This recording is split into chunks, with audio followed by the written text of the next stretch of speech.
হরে কৃষ্ণ।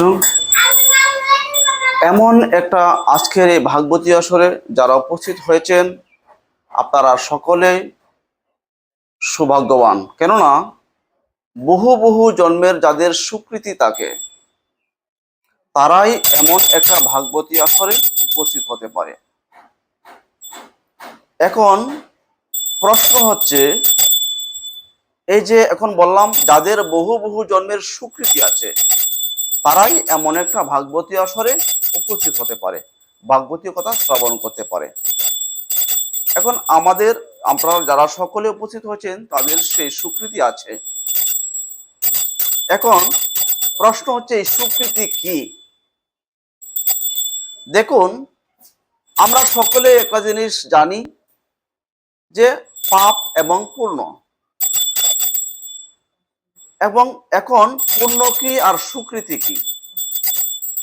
দেখুন, আমরা যখন কোনো ভালো ধর্মীয় কাজ করি বা দেব পূজা করি, দেবতাদের পূজা করি, সেই দেবতাদের পূজা দ্বারা যে পুণ্য সঞ্চয় হয়, দেবতাদের পূজা করলে কি হয়? পুণ্য সঞ্চয় হয়।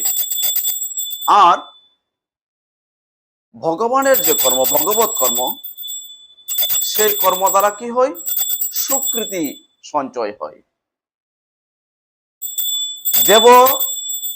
দেবদেবীদের পূজা করলে পুণ্য সঞ্চয় হয়, আর ভগবত কর্ম করলে, ভগবানের কর্ম করলে স্বীকৃতি সঞ্চয় হয়। এই হচ্ছে স্বীকৃতি এবং পুণ্য।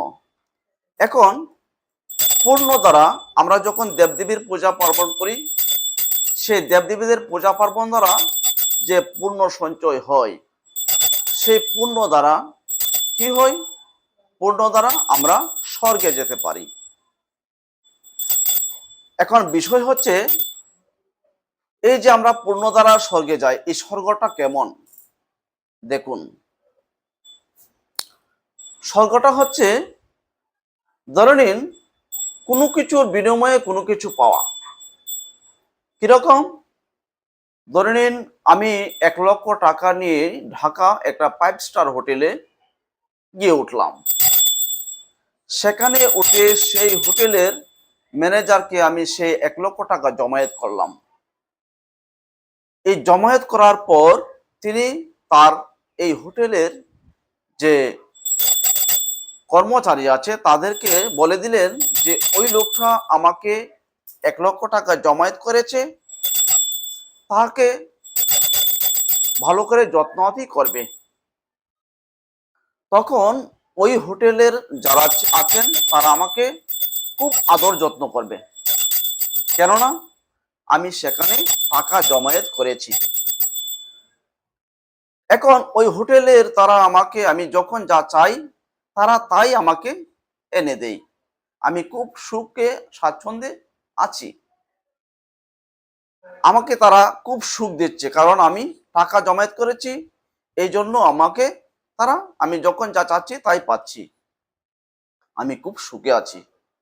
কিন্তু কিছুদিন যাওয়ার পর যখন আমার ওই 1,00,000 টাকা শেষ হয়ে গেল, তখন ওই হোটেলের ম্যানেজার আমাকে বলবে যে দেখুন, আপনার যে টাকা জমায়েত করেছিলেন সেই টাকা পরিমাণ আপনি খরচ করেছেন, এখন আপনাকে নতুন করে টাকা জমায়েত করতে হবে, নতুবা আপনাকে আমাদের হোটেলে রাখতে পারবো না, আপনাকে চলে যেতে হবে। এখন পরবর্তীতে যদি আমি টাকা জমায়েত করতে না পারি, তাহলে কি কখনো ওই হোটেল মালিক আমাকে আর রাখবে? নিশ্চয়ই রাখবে না, কেননা আমি টাকা জমায়েত করতে পারছি না। তাই ওই হোটেল ম্যানেজার কি করবে? আমাকে সেই হোটেল থেকে বাহির করে দেবেন। তাই আমাদের এখন আসুন, ওই যে স্বর্গ, আমরা যে পুণ্যের বিনিময়ে যে স্বর্গ পেলাম, সেই স্বর্গটাও তদ্রূপ সেই হোটেলের মতোই। আমরা যে পুণ্য করেছি, যে পুণ্য সঞ্চয় করেছি সেই পুণ্যের বিনিময়ে আমি স্বর্গে গেলাম। এখন কতক্ষণ পর্যন্ত সেই স্বর্গে থাকতে পারবো? যতক্ষণ পর্যন্ত আমার সেই পূর্ণ ছিল, যতক্ষণ পর্যন্ত আমার সেই পূর্ণ সঞ্চিত আছে, ততক্ষণ পর্যন্ত আমি সেই স্বর্গে সুখ স্বাচ্ছন্দ্য ভোগ করতে পারবো। যখন আমার সেই পূর্ণ শেষ হয়ে যাবে, ক্ষয় হয়ে যাবে, তখন আমাকে আবার সেখান থেকে এই মর্তধামে আমাকে ফিরে আসতে হবে। মর্তধামে নয়, আমার সেই কর্ম অনুযায়ী আমি যেমন স্বর্গ ভোগ করেছি, আবার আমার সেই কর্ম অনুযায়ী আমাকে নরক ভোগ করতে হবে আমি যদি পাপ করে থাকি। তাই ওই নরক ভোগ করার পর আবার আমাকে আমার কর্ম অনুযায়ী আমাকে একটা দেহ প্রাপ্তি হবে, আমার এই দেহের আত্মার। আমার সেই আত্মাটা আবার একটা দেহ প্রাপ্তি হবে। কি দেহ প্রাপ্তি হবে? আমার সেই কর্ম অনুযায়ী আমি যদি ভালো কর্ম করে থাকি, যদি এই মানব দেহ পাবার যোগ্য কর্ম করে থাকি, তাহলে আমাকে মানব দেহ দেবে। আর যদি আমি একটা পশুর কর্ম করে থাকি, তাহলে আমার পশুজনী প্রাপ্ত হয়ে যাবে, আমার দেহটা পশু দেহ হয়ে যাবে। হরে কৃষ্ণ। তাই এই হচ্ছে পূর্ণ। আর সুকৃতি কি? সুকৃতি হচ্ছে ভগবত কর্ম। যদি আমরা এই ভগবত কর্ম করে সুকৃতি সঞ্চয় করতে পারি, সেই সুকৃতি দ্বারা যদি কোনোদিন সাধু গুরু বৈষ্ণব কৃপায় এবং গুরু কৃপা ব্যতীত কোনো কিছুই সম্ভব নয়। আমরা যতই ভজন করি, বজিলে ভজন নাহি যদি না হয় গুরু কৃপা। তাই গুরু কৃপা ব্যতীত কোনো কিছু সম্ভব নয়।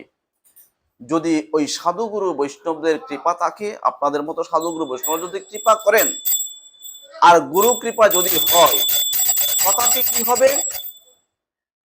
তাহলে আমরা এই ভগবত কর্ম করতে পারবো। আর ভগবত কর্ম করতে পারলে যে সুকৃতি সঞ্চয় হবে, সেই সুকৃতির দ্বারা যদি ভগবানের কৃপায় ভগবান যদি কৃপা করে তার চরণ প্রাপ্তি হতে পারি, তাহলে কি হবে? ভগবানের চরণ প্রাপ্তি একবার হয়ে গেলে সেখান থেকে আর পুনরায় এই জগতে আর ফিরে আসতে হয় না। তাই আমরা যদি এই মানব জন্মটাকে সার্থক করতে চাই, মানব জন্মটাকে সার্থক করতে হলে আমাদেরকে ভগবত কর্ম করতেই হবে। ভগবত কর্ম দ্বারাই এই মানব জন্ম সার্থক করতে পারা যায়, এবং ভগবানের চরণ যতক্ষণ পর্যন্ত আমরা লাভ করতে না পারছি, ততক্ষণ পর্যন্ত আমাদের এই মানব জন্মের সার্থকতা আসে না। তাই এই মানব জন্মটাকে সার্থক করতে হলে আমাদেরকে কি করতে হবে? ভগবানের অর্চন বন্দন করতে হবে, ভগবত কর্ম করতে হবে। আর ভগবত কর্ম করতে পারলেই আমরা সেই সুকৃতি জমায়েত করতে পারবো। আর সেই সুকৃতি জমায়েত হলে সুকৃতি দ্বারা ভগবত ধামে ফিরে যাওয়া যায়। হরে কৃষ্ণ। তাই আপনারা কৃপা করবেন যেন আমরা সকলেই ভগবত কর্ম করে ভগবানের কৃপা লাভ করে ভগবানের চরণ প্রাপ্তি যেন আমরা। আজকের এই ভিডিওটি যদি আপনাদের ভালো লাগে, তাহলে আপনারা আমার এই চ্যানেলটাকে সাবস্ক্রাইব করে দেবেন। কেননা আমার পরবর্তীতে যে ভিডিওগুলো ছাড়বো সেগুলো আপনাদের কাছে সহজেই পৌঁছে যাবে, এবং আপনার একটা সাবস্ক্রাইব কমেন্ট আমাকে পরবর্তী ভিডিও করার জন্য উৎসাহ জাগায়। তাই আপনারা সকলেই কৃপা করে আমার এই চ্যানেলটাকে সাবস্ক্রাইব করবেন এবং কমেন্ট করে জানাবেন কেমন হলো, এবং আপনাদের কমেন্টে আমি যেন